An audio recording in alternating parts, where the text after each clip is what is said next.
We're going to make Strange familiar by comparing the Multiverse of Madness and Hellmart exclusive Doctor Stranges. I'm digging the comic accurate look right out of the box. Furrowed face, mustache looks great. Love the way the eyebrows point in. He's looking straight at you. And then he has the classic streaks of silver running through his hair. Looks fantastic from all angles. MCU Strange has another fantastic spot-on head sculpt with Benedict Cumberbatch. Hair looks great, man. I like how it's got the Christopher Reeve wave running through it. Part looks good. Little hint of gray on the sides. Goatee is subtle, but you can see it. And then he just has kind of a stoic, pensive expression. Looks great from all angles, though, man. Captain Indecisive says it's a tie.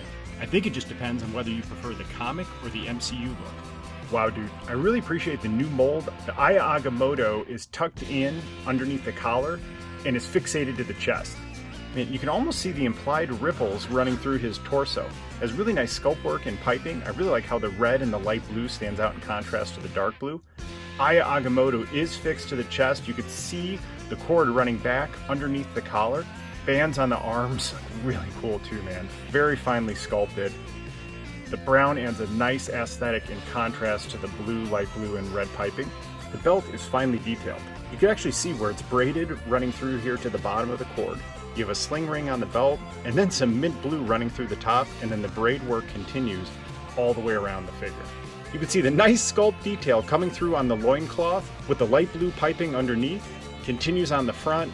This plastic is a little bit harder and rigid. We'll see when we try to pose him if that hinders it at all. Pants are nice and rippled, and then the boots have really fine detail to them as well. Aya Agamotto is fixated to his cape, and the cape is actually fixated to his chest. Tried taking the head off to remove it, but it seems like it's pinned in here instead of having it pinned in the back. And I do like the way it sits on him and doesn't hinder movement so far when I've mildly played with it. This is a nice cubby royal blue. Really appreciate the movement ripples running through it. The light blue dragon looks awesome on the chest in contrast to the dark blue. The yellow gloves and sash really pop against the blue and then the red in the cape. You have your prototypical, very plain Bucky cap legs on the bottom. And looking at the cape, it flows nicely through the back. I really appreciate the implied movement. Color of red and yellow contrast nicely together. And when you pull the figure back, it stands up well, nicely balanced, and I really appreciate how all the colors work in combination. Smell my finger. Captain Indecisive is at it again. I do think this is going to be a preference on whether you prefer the comic or MCU look. Doctor Strange comes with a plethora of accessories. You get the two rock and roll hands, which he can use for meditation or to be used with these astral effects. I do appreciate how they're two-tone with the yellow and red versus just being one color. These are loose and are going to hang how they hang. I actually removed the wrist to put them on there, and it still wiggles like that. Maybe you can use the astral effects on this hand, and then we can use some of the other accessories in the right hand. The second head sculpt Doctor Strange comes with is this closed-eyed, meditative head sculpt. I have him posed here, sitting cross-legged, reaching out to the ether of the multiverse with the astral effects and his eyes closed. Dude, you know what might actually look really cool is him posed like this, and then the astral Doctor Strange floating behind him. Exclusive Strange comes with a punching fist and a grip fist where you can hold the Wand of Watum. Sculpt work on the wand is really nicely done. You have the two bulbs with horns on each end, and you have really cool diamond patterns running through it. Fits well enough in the hand. You can pose it in different directions, doesn't slide out. By the Wand of Watum! Strange also comes with the Axe of Angarumus. To check out the blade and how it has little divots running through there. You can see scratch marks all over it. And then there's finely carved detail on the blade on the broad side of the axe as well. I really do appreciate how the silver works in contrast with the black staff, and then it's end capped on the bottom with more finely sculpted detail. So one thing you'll note is the hand and the axe were not made to go together. He's basically just kind of pinching it between his pointer finger and his thumb. It doesn't sit firmly in his entire hand.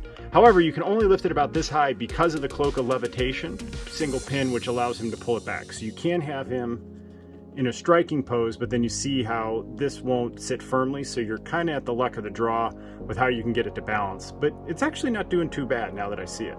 For those of you that didn't know, Doctor Strange joined the Blue Man Group in the early 2000s. I really do like the way this looks with the figure. The glowing yellow eyes are really cool. It is a little bit jarring with the peach skin exposed on his neck. I'm still really grateful to have it, man. I wonder if there's other ways I can use this in a display, and I really do appreciate having 3 head sculpts with this figure. MCU Strange comes with a right hand that has 2 pointed figures. As I've said before, it reminds me of being at Disney World where the cast member points you in the right direction. You know what really would have made this cool is if this had a sling ring on it, because basically this would be the hand and figure he'd be used to conjure a portal. Big miss there, Hasbro, but I am appreciative of having the different option. Also comes with a fist for the left hand, and as I said before, 1 single head sculpt. This Strange also comes with 2 hands for spell casting. These hands would look cool if you want to take photos or pose him in a meditation pose, just like we've seen him in the movies. And again, I think it's going to look really cool having Astral Projection Strange floating behind him. Although, wait a minute. Dude, that's a totally different sculpt than this one. The plot thickens for this variant Strange in the movie. Lastly, Strange does come with the 2 spellcasting effects. The right hand effect is slightly larger than the left hand effect, and I'm really digging these, especially because they are attached to the hand. I am still really impressed with this sculpt work. I love the jagged edges, all the patterns inside of it. They really knocked this out of the park. So what would be really cool is if we maybe change the color. If I have 3 or 4 figures that have the same effects, it kind of loses its impact in a display. This is not even a competition. Hellmart exclusive Strange has 3 head sculpts, the Axa Angarumbus, the Wanda Watum, 2 astral effects, and 6 different hand options. For articulation, I'm going to pose him with his spellcasting effects because that's how I'm going to have him in a display. I was absolutely right about the stiffness of his loincloth. It really does impact how far you can kick his legs out or back, so he will have to be in more stoic poses. The other thing I learned when articulating this figure is when you put the cape on, it completely puts him off balance, and you really can't use these astral effects having him, of course now he does it.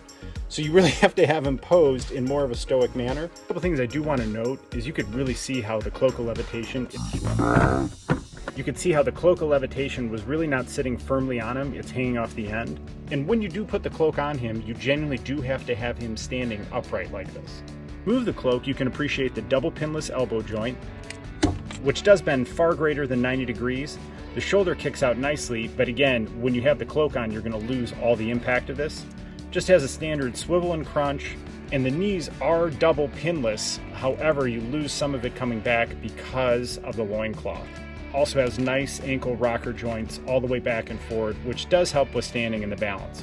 Make sure to run it under some hot water ahead of time. Mine were frozen right out of box, but as soon as I did for about 10 seconds, I was able to move it like this. My final display for this Strange is going to include the Axe of Angarumbus, spellcasting hand with spellcasting effect, and then the Cloak of Levitation with Aya Agamotto is attached to him. Aesthetically, I really do appreciate the single pinless elbow joint. Comes all the way up to 90 degrees. Even with the Cloak of Levitation, you can get the shoulders all the way out, but you can't lift him up higher than this. You're going to be limited to about this height, and then you can have him grab the long end of the axe at the bottom, twist him to the side, and check out how well he's balanced there, man. Nice use of the ankles. His loincloth doesn't hinder movement or the legs kicking out, and then the Cloak of Levitation actually acts as a balance or a fulcrum. When it comes to articulation and posing for toy photography or in your display, Hallmark exclusive Doctor Strange is the clear winner. He has way more accessories to pose with. His Cloak of Levitation acts as a fulcrum for balance, and he is not limited by his loincloth. Easy win here. Captain Indecisive tried to come out and play tonight, but this is an easy win for the Hellmart exclusive Doctor Strange. He comes with a plethora of accessories that are all usable and much needed for a Doctor Strange. He balances and poses infinitely superior. You can get him doing all types of things in your display or with toy photography. The Cloak of Levitation is well balanced or can act as a fulcrum. And honestly, man, he is the Doctor Strange I've always wanted in an action figure. The other Doctor Strange is great, I'm appreciative to have him, but there's no comparison here. By the hoary host of Hagarah, the Hellmart exclusive Doctor Strange is the clear champion.